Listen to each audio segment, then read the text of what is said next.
반갑습니다. 산골짜기 TV 홍근대 목사입니다. 신사도 운동에 대해서 4가지 정도 아주 잘못된 부분이 뭔가 하는 것을 말씀드리려고 합니다.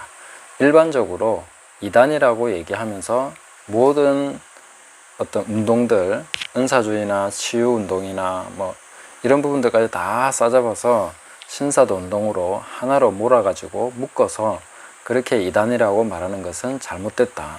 그것은 분별해서 잘 분류를 해야 되고 또 그 각각의 케이스를 따라서 분별해 줄 필요가 있다 하는 취지에서 제가 앞선 영상을 말씀드렸습니다. 이번에 말씀드리고 싶은 것은 제가 볼 때에 신사도 운동이 뭐가 잘못됐나 이 부분을 말씀드리려는 것입니다. 첫 번째로 말씀드리고 싶은 것은 신사도 운동이 신사도 운동이라고 한 것 혹은 제2의 사도시대 이런 식으로 이야기를 하는 것인데, 사도는 예수님이 세우신 이후에 또 성령께서 오셔서 사도들을 계속해서 세워나가시는 동안에 지금까지 한 번도 사라진 적이 없습니다.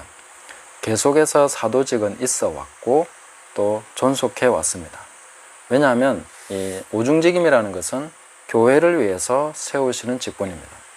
그렇기 때문에 교회가 없어지지 않는 한 계속 존재하는 것입니다. 마지막 때에 완성되는 그 지점까지 사도와 선지자와 목사와 교사와 복음 전도자는 항상 있는 것이죠. 그래서 교회와 오중직임은 항상 함께 하고 있습니다.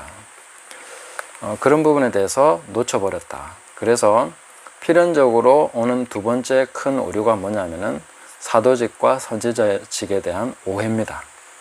앞선 영상에서 굉장히 과장됐다 이렇게 말씀드렸는데, 없어졌다가 다시 생겼다고 생각하니까 그걸 잘못 파악했다는 거죠. 그러니까 성경 안에서 그 직분에 대한 부분을 파악해낸 것은 맞지만 전체적으로 과장이 됐고 그 직분에 대해서 정확한 정의를 내릴 수 없다는 거죠.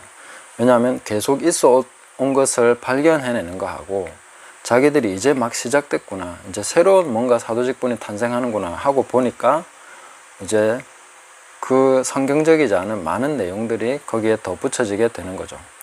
피터 와그너의 책을 봐도 그런 부분들이 확연하게 나타나고 있는 것을 볼 수 있습니다. 그의 책 신사도적 교회로의 변화, 여기에서 보면 그런 주장들을 하고 있습니다. 목사적 사고방식과 사도적 사고방식 이렇게 하면서 목사와 사도를 비교하면서 해주고 있는데, 그 새로운 사도적 방향은 뭐냐면은 지금 이 부분 한번 읽어드리겠습니다.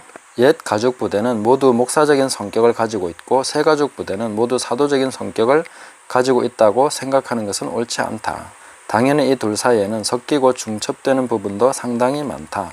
그러나 제2의 사도시대를 가능한 한 철저히 이해하기 원하는 사람은 목사적인 사고방식에서 사도적인 사고방식으로의 변화가 현재의 교회 정치에서 분명하게 나타나고 있는 흐름임을 알아야 할 것이다. 그래서 이런 주장 자체가 오류를 발생시킬 수밖에 없다는 것입니다. 물론 딱 잘라서 그렇게 말하는 것은 아니지만 그런 흐름이 지금 확연하게 나타나고 있다 하고 생각하는 것은 잘못된 것이죠.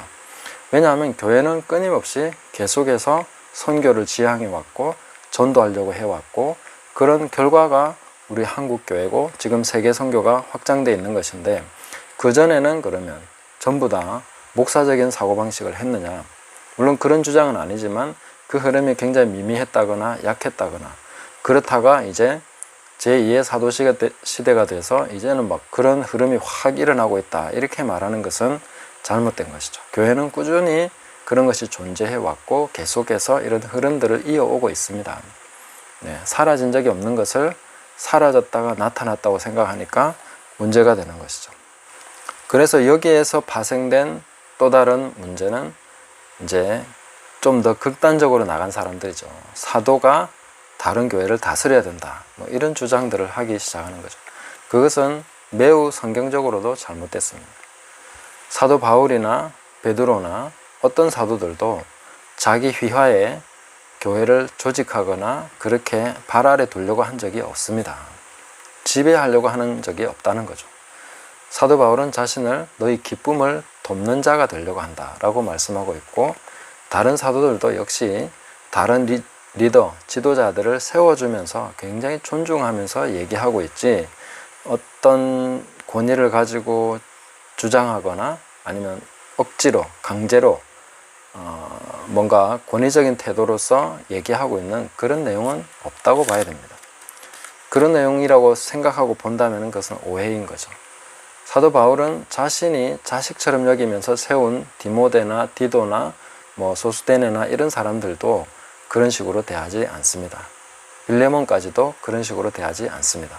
항상 부탁을 하고 오히려 그들에게 자신을 위탁하면서 도움을 구하고 이런 식으로 나가는 거 볼 수 있죠. 그래서 이 사도적인 정치에서 또 사도가 교회를 다스려야 된다, 이런 주장은 터무니없는 주장이고, 그리고 그런 주장이 나오는 배경 자체가 이제 네 번째로 보면은 그 미국적인 사고방식입니다. 자기들이 하는 일이 굉장히 중심적이고 뭔가 자기들이 하는 것이 세계의 표준인 것처럼 이런 식으로 생각해버리고, 그래서 모든 교회들을 자기식으로 만들어야 되는 것처럼, 혹은 자기들이 만드는 프로그램에서 뭔가를 배워가야 되는 것처럼 이런 식으로 생각하고 그런 식으로 사람들을 자꾸 인도하게 되는데, 그것은 잘못된 것이다. 그래서 자기들이 해왔던 혹은 자기들이 관찰하고 발견한 이런 것들을 좀 너무 지나치게 확대 해석하고 그런 부분들을 표준화시키려고 하는 그런 경향이 있습니다.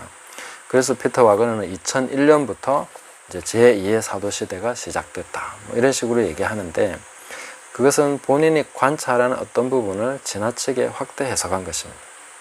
물론 그런 성향이 어느 정도 있겠지만 그거는 그런 식으로 완전 시대가 바뀌었다라고 말할 수 있는 그런 내용은 아니다.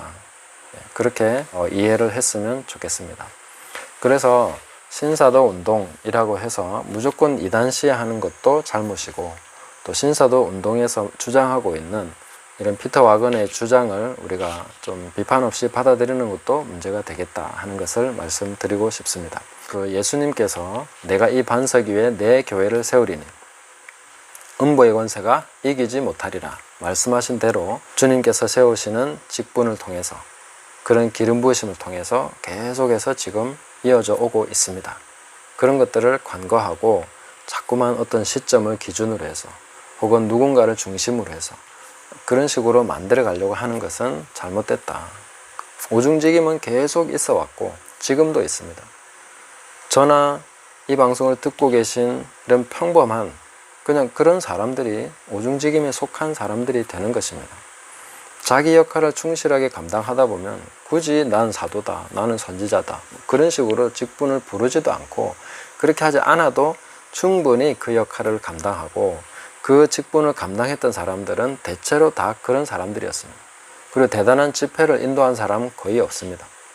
그냥 조그마한 모임에서, 가정 모임에서 자기가 말씀 깨달은 거 나누고 기쁘게 하나님이 가르쳐 주시는 그런 것들을 또 연구하고 이렇게 해서 말씀을 가르치기를 즐겨하는 사람은 교사일 것이고, 또 뭔가 아니다, 우리가 가만히 있으면 되느냐, 밖에 나가서 복음을 전하고 잃어버린 영혼 구원해야죠, 이런 사람은 사도나 복음 전도자일 것이고, 또 우리 교회가 이렇게 돼서 안 되지 않느냐, 뭔가 이 부분은 잘못됐고 이 부분은 좀 고쳐야 됩니다, 이렇게 그런 예리한 시각을 가지고 또 교회의 잘못된 부분들을 잘 밝혀보고 해나가는 사람들은 선지자일 것이고, 또 우리가 이렇게 사랑이 부족해서 되겠습니까? 연약한 자들을 돌보고 또 그런 것들을 좀 이 사람들을 어떻게 하면 좀 따뜻하게 우리가 맞이할 수 있을 것인지 이런 것들을 좀 고민하고, 또 그런 거에 대해서 계속 사람 만나기를 좋아하고 찾아가서 위로하고 도와주고, 어려운 일이 생기면 앞장서서 그런 부분들을 또 해결해 나가고 하는 그런 사람들이 목사인 것이죠.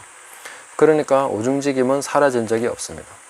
그것을 자꾸 과장되게 대단하게 엄청난 것으로 혹은 특별한 사람들인 것으로 해석을 하고 보기 때문에 그 자체가 오해다 하는 거죠. 그렇기 때문에 신사도 운동에서 우리가 취할 것이 있기는 하겠지만 그런 식으로 막 운동이니 제2의 사도시대니 이런 식으로 나가는 것은 대단히 잘못됐고, 이미 우리 평범한 교회 안에 속한 그리스도의 몸 안에 속한 모든 사람들은 이 오중직임의 흐름 안에 있고, 교회는 계속 오중직임으로 인해서 세워져 오고 그렇게 지금도 진행해 나가고 있다. 그리고 이제 앞으로 이 오중직임에 대해서 이렇게 평범하게 이해하는 것이 굉장히 중요하다라고 저는 생각을 합니다. 진짜 교회를 개혁한다면은 저는 콘스탄틴 이전으로 돌아가는 것이 교회개혁이다.